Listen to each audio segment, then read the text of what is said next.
Shalom saudara-saudara, judul renungan kita hari ini adalah, Ketika Tuhan berkata tidak.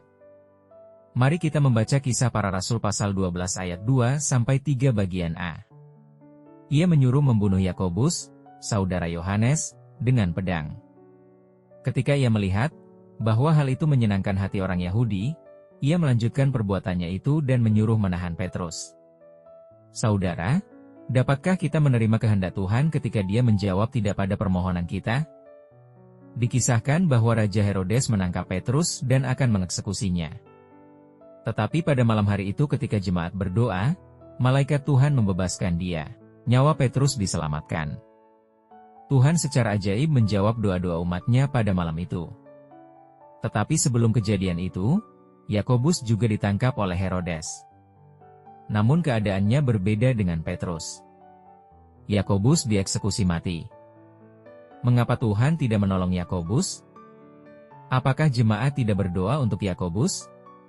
Saya yakin, jemaat pasti juga berdoa bagi Yakobus dengan sungguh-sungguh, sama seperti ketika mereka berdoa untuk Petrus.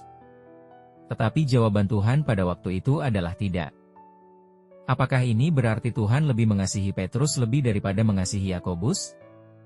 Tentu saja tidak. Yakobus adalah salah satu dari murid terdekat Yesus.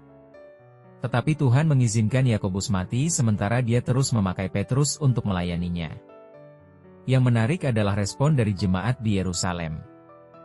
Mereka tidak menjadi pahit hati terhadap Tuhan. Mereka menerima jawaban doa dari Tuhan sebab mereka mempercayai rancangan Tuhan yang penuh kasih dan hikmat. Saudara, Tuhan ingin kita bertekun dalam doa kita hingga Dia menyempurnakan karyanya dalam hidup kita. Tetapi ketika jawaban Tuhan adalah tidak, kita tidak boleh terus berdoa agar Tuhan berkata ya. Beberapa orang menolak jawaban tidak dalam doa, dan beranggapan kalau mereka berdoa lebih lama apalagi dengan berpuasa, Tuhan pada akhirnya akan mengabulkan permohonan mereka.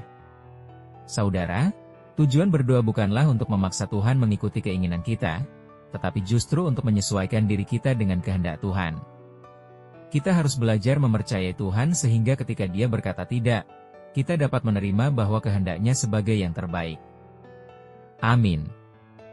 Tuhan Yesus memberkati.